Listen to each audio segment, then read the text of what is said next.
Metamorphosis was the reason for the escape of the United States of Syria. Author, Thierry Meyssan. Production, Dialplus. On January 8, 2019. We are republishing here the editorial from Al-Watan in which Thierry Meyssan presents to his Syrian readers the withdrawal of U.S. troops from their country.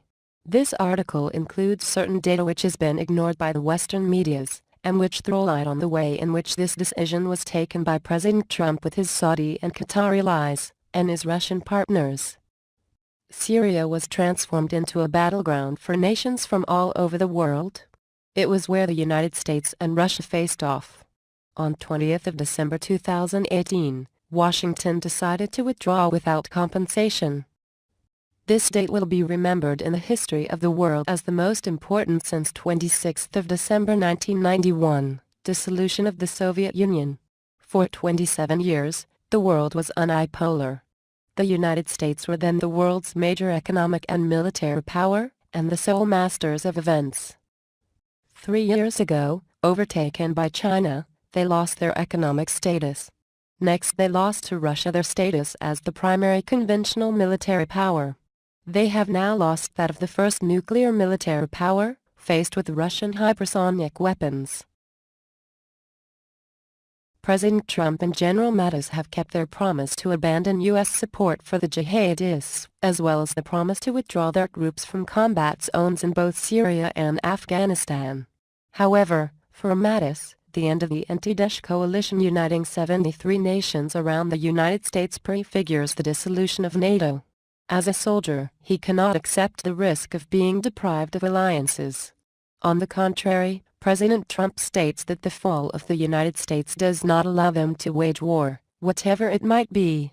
According to him, it is impossible for the USA to continue to command the Allied forces and urgent to stabilize the U.S. economy. President Trump's decision was carefully thought out. It followed a visit to Damascus by Russian Vice President Yuri Borisov, who is his country's director of the military-industrial complex. To that purpose, he enjoys a special budget which escapes from any Western control and does not appear in the state's official budget. It takes into account the conditions for reconstruction and the coming economic relations, only in rubles and from a special bank which does not recognize the dollar. This decision also follows the journey to Damascus by an Arab head of state, Omar al-Bashir. The president of Sudan represented his counterparts from the United States, Saudi Arabia and Qatar. As soon as he had informed President Trump of his meeting with President Bashar al-Assad, the announcement of the U.S. military withdrawal was made. A plan for the reintegration of Kurdish combatants into the Syrian Arab army was considered, with help of Iran. It will be implemented by an intervention of the main Iraqi Shiite militia. At the same time, the deal of the century has not been announced, but it has already been started. Hamas no longer fights Israel, but is now financed by them via Qatar. The Hashemite monarchy will have to accept ruling over the Palestinians at the risk of being overthrown by them. Within the next few years, the apartheid regime of Tel Aviv will probably experience the same destiny as that of Pretoria. The world is not evolving the way we thought, from a unipolar system to a multipolar system. It is certain that there is on one side the Russian-Chinese Eurasian Union, but there is no longer the West. Suddenly, every member state of NATO will aggrieve its independence. It is probable that some of these states will take initiatives, certain that they know what they have to do.